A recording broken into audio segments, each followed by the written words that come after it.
요한계시록에는 하나님께서 이 세상을 심판하실 때 일곱인, 일곱 나팔, 일곱 대접 시리즈로 777의 시리즈로 이 세상을 심판하신다 하는 이야기가 계속해서 나타나고 있습니다. 일곱인, 일곱 나팔, 일곱 대접의 재앙은 7개, 21개의 재앙이 아니라 같은 7개의 재앙을 반복하고 그리고 보강해 주는 시리즈다, 그렇게 말씀을 드렸습니다. 우리들은 지난주까지 첫째부터 7째인까지 7인의 재앙에 대해서 살펴봤는데요, 오늘 8장 6절부터는 7 나팔 재앙이 시작됩니다. 그 가운데 오늘 말씀은 첫째, 둘째, 셋째 나팔이 불 때, 넷째 나팔이 불 때 어떤 재앙이 일어나는가 하는 말씀을 나누게 됩니다. 먼저 첫 번째 나팔이 불 때 일어나는 재앙입니다. 본문 7절을 합독하겠습니다. 첫째 천사가 나팔을 부니 피 섞인 우박과 불이 나와서 땅에 쏟아지매 땅의 3분의 1이 타버리고 수목의 3분의 1도 타버리고 각종 푸른 풀도 타버렸더라. 첫 번째 나팔이 불 때 일어나는 재앙은 땅의 3분의 1이 파괴된다는 겁니다. 땅의 3분의 1. 땅에 피 섞인 우박과 불이 땅의 3분의 1에 쏟아짐으로 땅에 있는 수목, 땅에 있는 푸른 풀이 타버림으로 식량 공급에 차질이 온다는 경고성 예언입니다. 자, 그렇다면 첫 번째 나팔 재앙인 땅의 재앙은 언제 실행이 되는가? 자, 이 오늘 8장에 있는 내용이 그대로 이제 대접 재앙으로 넘어가면은 이게 실질적으로 이루어집니다. 자, 요한계시록 16장 2절로 갑니다. 계시록 16장 2절 보십시오. 첫째 천사가 가서 그 대접을 땅에 쏟음에, 이거는 일곱 나팔을 지나서 7 대접 재앙으로 갔는데, 이 첫 번째 천사가 7 대접 가운데 첫 번째 대접을 땅에 부어버리니까, 땅에 쏟으니까 땅에 짐승의 표를 받은 사람들과 그 우상에게 경배하는 자들에게 악하고 독한 종기가 나더라. 이것이 첫 번째 대접을 땅에 쏟는 재앙에서 7 나팔의 첫 번째 나팔이 재앙이 실현이 되더라는 겁니다. 자, 하지만 여기서 힌트, 3분의 1입니다. 3분의 1. 3분의 1의 재앙입니다. 그 말은 3분의 2는 괜찮다 하는 겁니다. 출애굽 때 10재앙 가운데 7번째 재앙이 우박의 재앙입니다.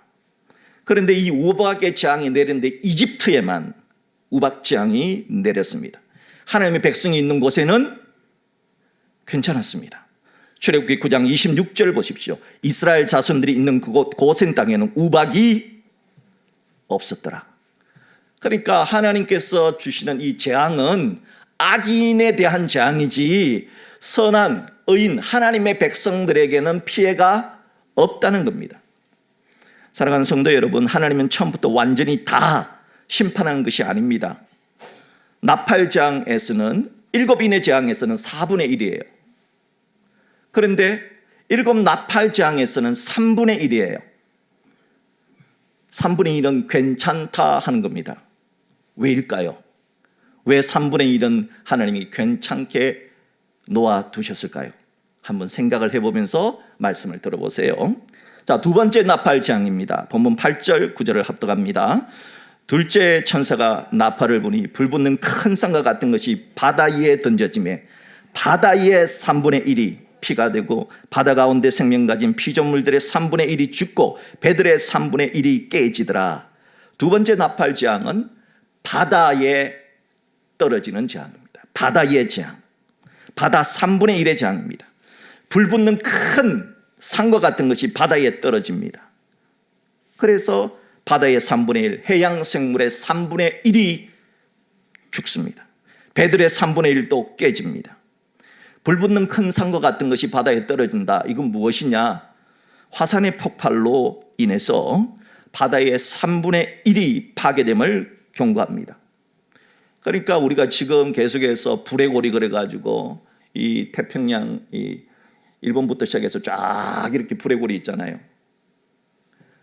그런 것을 연상하면 됩니다. 여기에서 동시다발적으로 화산이 폭발을 해서 바다의 3분의 1이 파괴되어진다 하는 겁니다.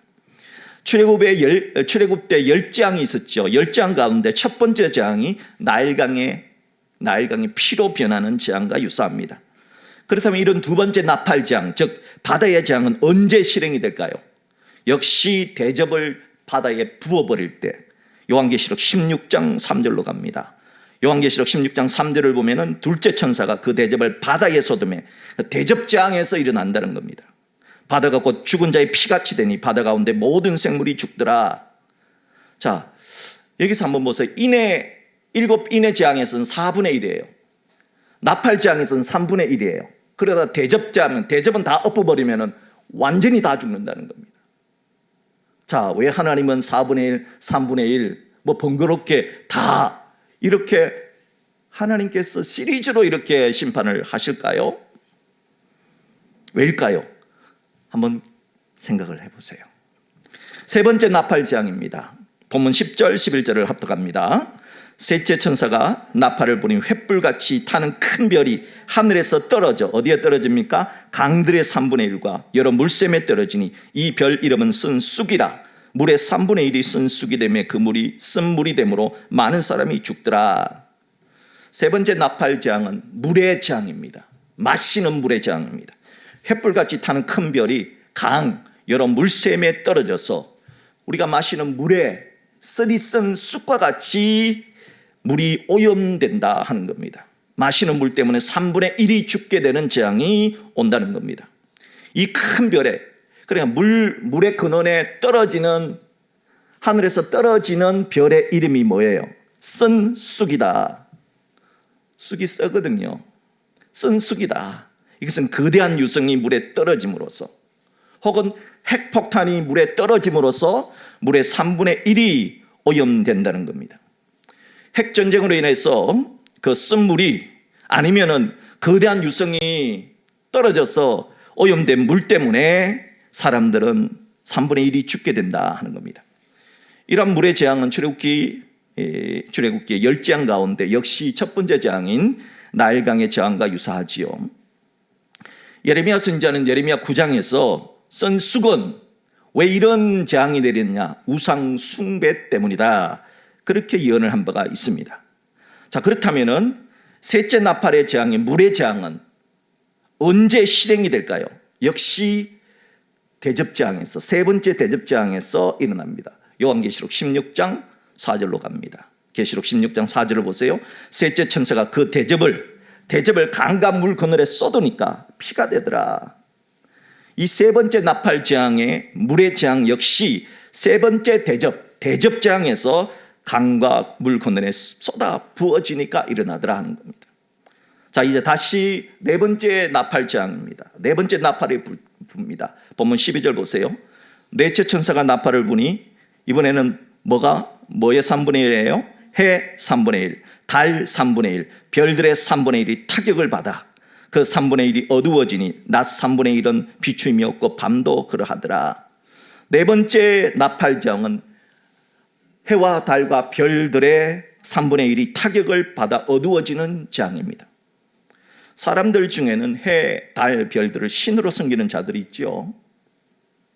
그러나 해도 달도 별도 모두 하나님의 만드신 피조물임을 기억해야 합니다. 하나님께서 해와 달과 별들에게 명령을 내리십니다. 빛을 3분의 1로 줄여라.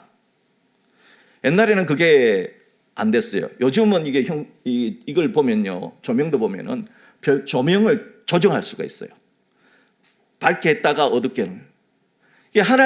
하나님도 해를 뜨겁게 할 수도 있고 해를 조금 약하게 할 수도 있다는 거예요. 별도 달도 그렇게 할 수 있다는 겁니다. 자, 출애굽 때 10번째 재앙 가운데 9번째 재앙이 흑암의 재앙이라는 걸 알 수 있죠. 출애굽기 10장 21절에 보세요. 여호와께서 모세에게 이르실 때 하늘을 향하여 내 손을 내밀어, 하늘을 향해서 모세가 손을 내밀어 애굽 땅에 흑암이 있게 하라. 곧 더듬을 만한 흑암이리라. 대낮인데도 깜깜해지는 거죠. 우리는 계기일식이라든지 이런 걸 통해 가지고 한낮에도 깜깜해질 수 있다는 사실을 알고 있어요. 그러나 옛날에는 정말 신기했겠죠. 어떻게 대낮이 깜깜해질 수 있을까? 이해를 못했을 겁니다. 하나님이 그리 하실 수 있다는 겁니다. 하나님은 열 재앙 가운데 흑암의 재앙처럼 네 번째 나팔 재앙에서 정확하게 해와 달과 별들의 조도를 3분의 1로 줄여버린다는 거죠. 이사야 선지자도 이사야 13장 10절에서 하늘의 별들과 별무리가 그 빛을 내지 아니하며 해가 돋아 어두워지며 달이 그 빛을 비추지 아니할 것이로다 예언한 바가 있습니다. 요엘 선지자도 요엘서 2장 31절 32절에서 여호와의 크고 두려운 날이 이르기 전에 해가 어두워진다 그랬어요. 달이 빛빛같이 변한다 그랬어요. 하지만 누구든지 여호와의 이름을 부르는 자는 구원을 받으리라 예언한 바가 있습니다. 아모스 선지자도 똑같이 예언을 했습니다. 아모스 8장 9절을 보면 주 여호와의 말씀이니라. 그날에 내가 해를 대낮에 지게 하며 백주의 땅을 깜깜하게 하며 하나님이 하실 수 있다는 겁니다. 그리고 이러한 어둠의 원인이 뭐냐? 왜 해와 달과 별들이 빛을 잃는다? 하나님을 떠났기 때문에 일어난 인간에게 주신 재앙이라는 겁니다. 원래 해와 달과 별들은 인간을 위해서 하나님께서 만들어 주신 거잖아요. 근데 인간이 하나님을 떠나니까 어떻게 합니까? 자연에 존재하는 목적은 뭐예요? 우리 인간을 위해서 존재하는 거잖아요. 근데 우리 인간이 하나님의 뜻을 버리니까 하나님께서 자연을 파괴시켜서 우리 인간을 떠나버리게 만든다는 겁니다. 결국은 자연보호는요, 우리가 자연보호한다고 되는 게 아닙니다. 자연보호는 어떻게 해야 되느냐? 자연보호는요, 사람이 하나님 쪽으로 똑바로 변화되면 자연보호는 일어나는 겁니다. 자연 파괴, 그거 다 사람이 차고 치는 거죠. 그렇죠? 사람이 제정신 차리고 사람이 하나님 말씀대로 살면은 닭을 함부로 그렇게 키우겠습니까? 소를 함부로 그렇게 키우겠습니까? 물고기를 함부로 그렇게 키우겠습니까? 하나님의 사람답게 살면은 그 물고기 배에다가 그냥 물 넣어가지고 그냥 얼려가지고 불리고 하여튼 먹으면 안 되는 그런 영양제 줘가지고 살쪄가지고 무게만 늘리고 이런 일을 하겠습니까? 사람이 문제예요. 사람이. 그래서 자연보호 운동은 먼저 말씀 운동에서 시작돼야 된다. 그 말이 일리가 있는 거예요. 자, 여기서 우리가 한번 생각을 해봐야 됩니다.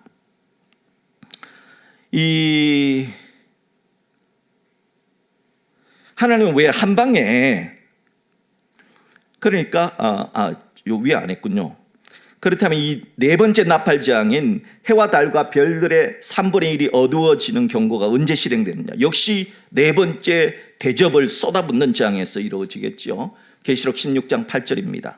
넷째 천사가 그 대접을 해에 쏟으니까 해가 권세를 받아 불로 사람을 태우니. 그러니까 해가 하나님께서 권세를 주면은 사람을 태울 수도 있습니다. 여러분, 태양이 지구와 너무 가까이 붙으면 어떻게 됩니까? 타겠죠. 멀어지면 어떻게 되겠습니까? 얼겠죠. 그래서 하나님이 만류 인력도 조절할 수가 있다는 겁니다. 그러니까 나팔재앙은 나팔이 가진 상징적인 특징이 뭐예요? 나팔은 불잖아요. 분다. 경고하는 겁니다. 경고. 그러니까 대접은 썽두리째 쏟아붓잖아요. 실제로 실행한다 하는 겁니다.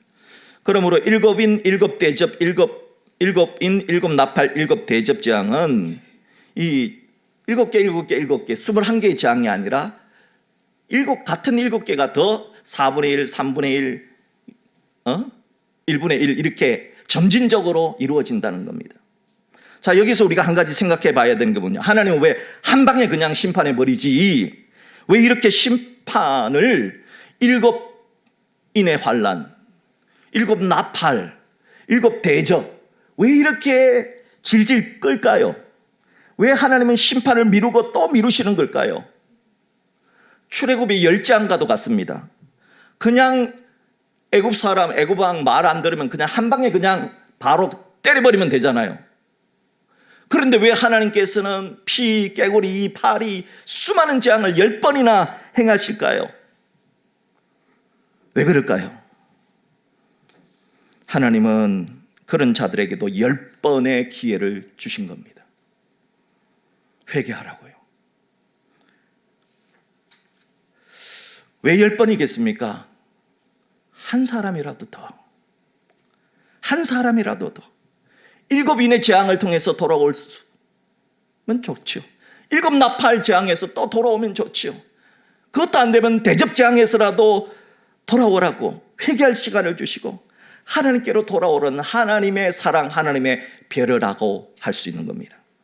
자, 요한계시록 8장 오늘 마지막 본문 13절 우리 합독합니다. 시작. 내가 또 보고 들으니 공중에 날아가는 덕수리가 큰 소리로 이르되 땅에 사는 자들에게 화가 있으리니 이는 새 천사들이 부르야 할 나팔 소리가 남아 있음이로다 하더라.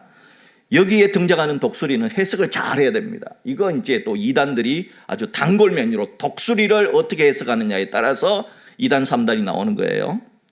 여기에서 독수리는 하나님의 메시지를 전달하는 종의 역할을 합니다. 메신저죠. 화. 자, 첫 번째, 두 번째, 세 번째, 네 번째 나팔 재앙이 불었어요. 그러니까 화는 몇 번째 재앙이라는 겁니까? 5번째, 6번째, 7번째 나팔 재앙이 남아있다는 뜻입니다. 이거는 누가 봐도 그거를 잘 몰라도 알 수 있는데 이단들은 이 요한계시록 8장에 나온 독수리를 어떻게 가르치는가? 일반적으로 정상적인 교회 예배당 안에는 기독교의 상징으로 십자가가 붙어 있죠. 근데 JMS라는 이단의 강단에는 독수리가 붙어 있어요. 해와 독수리 그림이 있어요. 그들은 왜 그렇게 할까요? 자, JMS가 하는 말 들어보세요. 하나님의 뜻을 이룰 수 있는 존재는 오직 사람이다. 그런데 어떻게 저 하늘을 날아다니는 독수리가 하나님의 뜻을 이룰 수 있겠는가? 독수리는 문자 그대로 독수리가 아닌 사람을 두고 비유한 것이며 하나님의 큰 뜻을 이루기 위해 보낸 자, 곧 메시아를 상징하는 것이다. 그런데 이거를 어떻게 해석하느냐? 그 메시아가 누구냐? JMS다. 하늘을 날아다니면서 화가 있도다 말하는 독수리는 재림주, 지금 깜방에 있는 교주 정명석이라는 겁니다.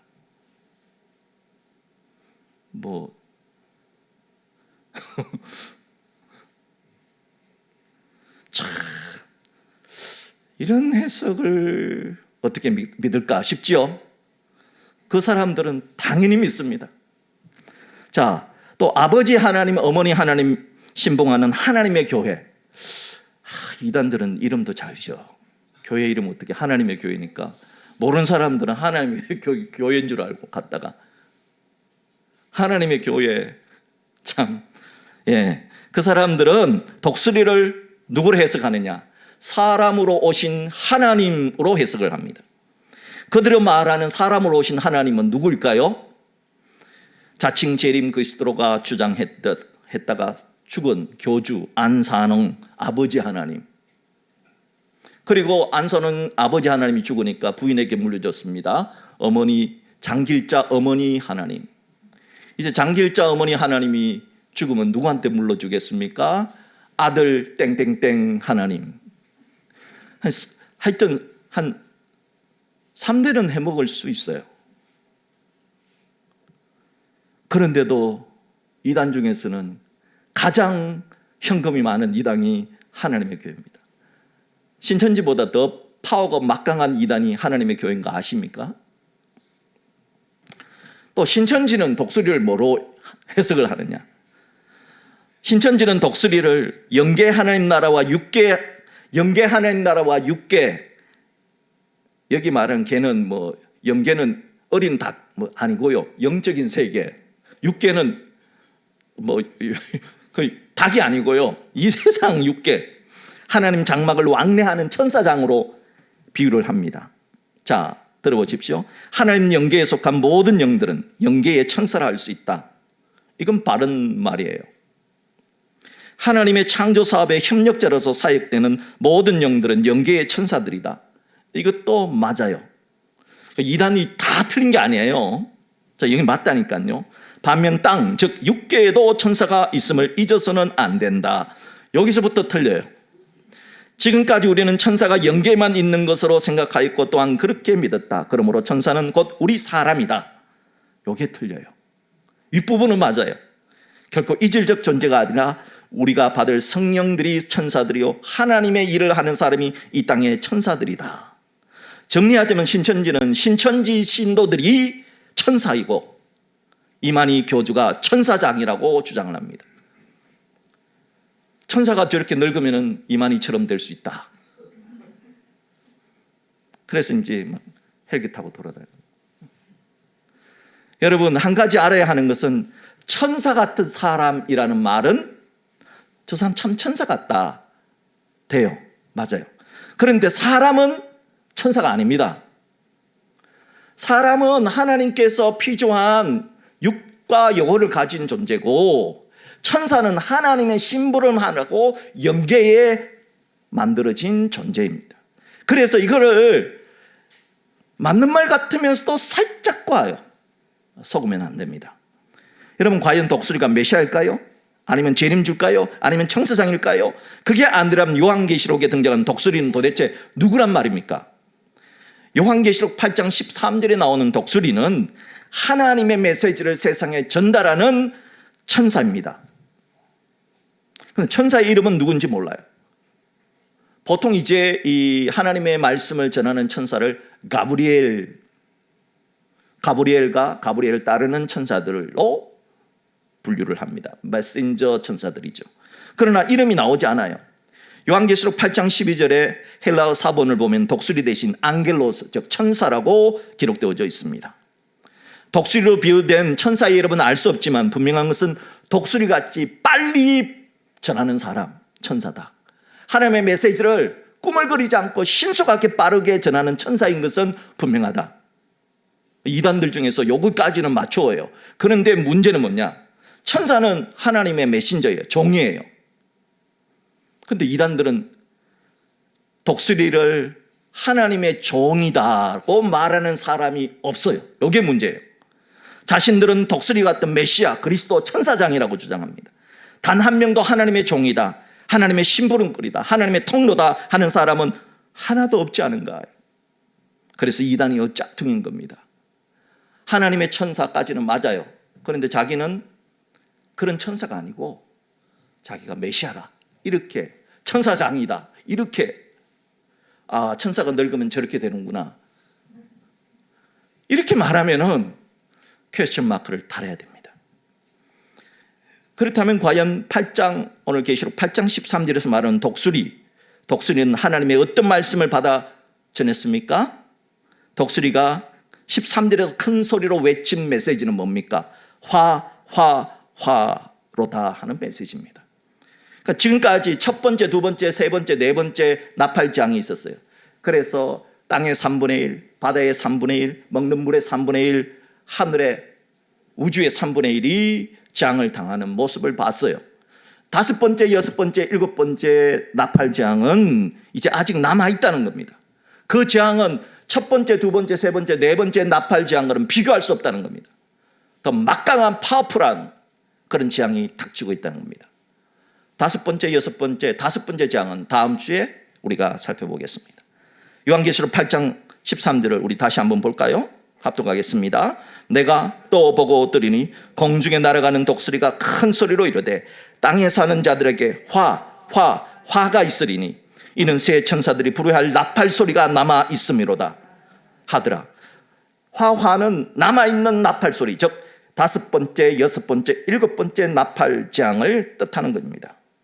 사랑하는 성도 여러분, 하나님 왜 7개의 봉인을 떼시고 7개의 나팔을 부시고 7개의 대접을 쏟아붓는 숫자 7의 패턴으로 징계하셨을까요? 왜 하나님은 땅의 3분의 1, 바다의 3분의 1, 강의 3분의 1, 하늘의 해와 달과 별들의 3분의 1과 같은 숫자 3의 패턴으로 재앙을 내리셨을까요? 이유가 있습니다. 유대 묵시문학에서 7이라는 숫자와 3이라는 숫자는요, 하나님의 숫자입니다. 우리가 사도 바울께서 하늘에 올라갔다 삼청천이라고 표현하잖아요. 삼청천. 우리도 삼세판, 가만히 수직을 한번 해보세요. 하늘, 땅, 지하잖아요. 사는 땅의 수잖아요. 동서남북. 하늘의 수와 땅의 수가 더해지면 7이 됩니다. 7은 완전 숫자입니다. 그래서 하나님께서 7이라는 숫자와 3이라는 숫자를 사용하신 의도성이 있다는 겁니다. 유대 묵시문학에서는 이 7이라는 숫자와 3이라는 숫자는 하늘의 수이기 때문에 하나님께서 이 일을 행하신다는 겁니다. 하나님이 이 일을 주관하신다는 겁니다. 하나님이 역사의 주관자가 되신다는 뜻입니다. 그러니까 알아차리라는 겁니다. 지금 하나님께서 7인의 재앙을 내리시고 7 나팔의 재앙을 내리시고 7 대접의 재앙을 쏟아붓는 것은 악인들에게 쏟아붓는 재앙이다. 좀 알아먹어라 하나님의 자녀들아. 그러니까 이런 7인의 7 나팔 7 대접의 재앙은 쏟아지거든 하나님의 사람들은 두려워할 필요가 있다 없다? 없다. 그럼 누가 두려워해야 됩니까?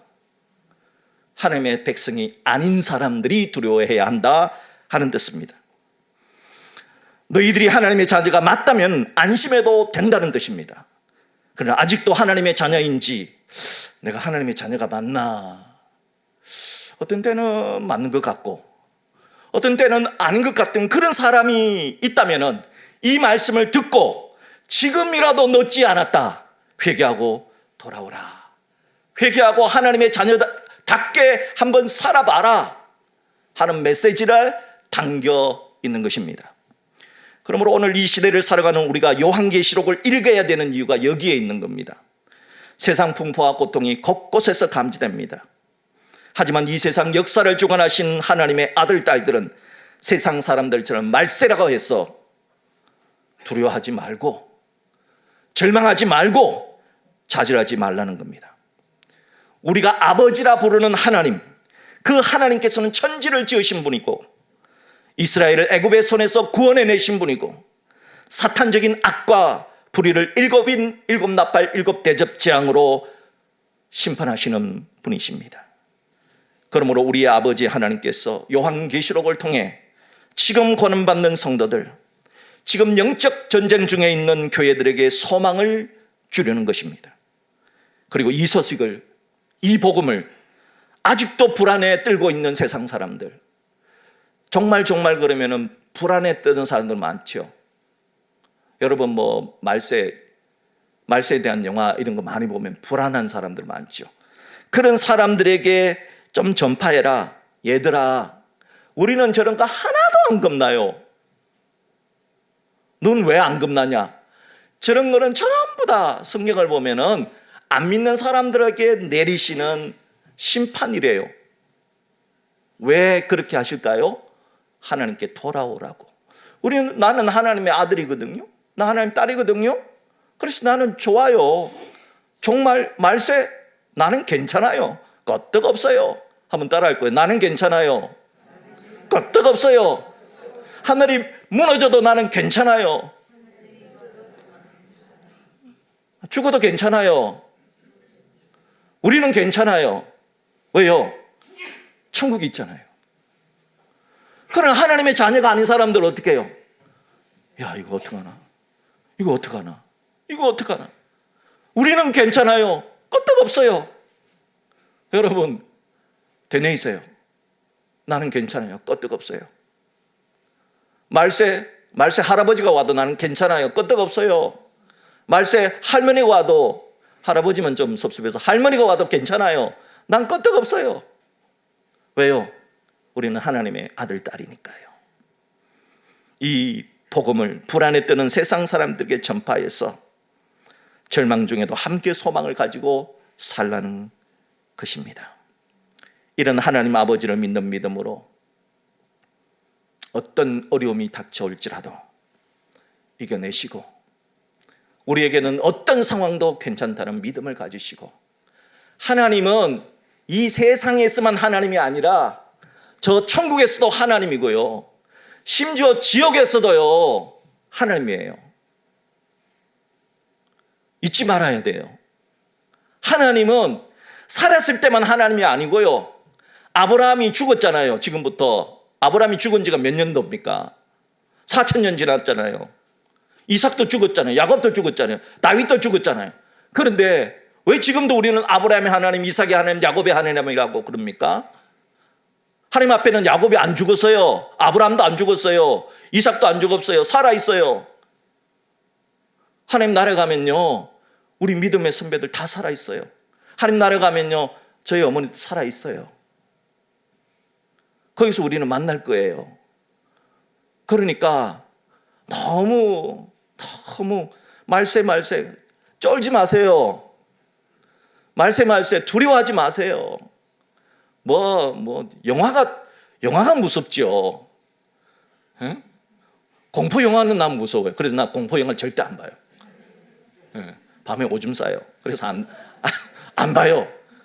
나 저거 왜 돈 주고 보는지 모르겠어요. 성경을 보세요. 성경을. 여러분 두려워하지 마세요. 걱정하지 마세요. 우리는 죽어도 괜찮아요. 우리는 어떤 상황이도 괜찮아요. 그 믿음을 가지시고 하나님께서 가장 좋은 길로 인도해 주시리라 믿고 아버지 하나님을 찬양하는 우리 모두가 될 수 있기를 주님의 이름으로 축복합니다. 이 시간 우리 결단의 찬양으로 하나님은 너를 지키시는 자, 우리 함께 찬양하도록 하겠습니다.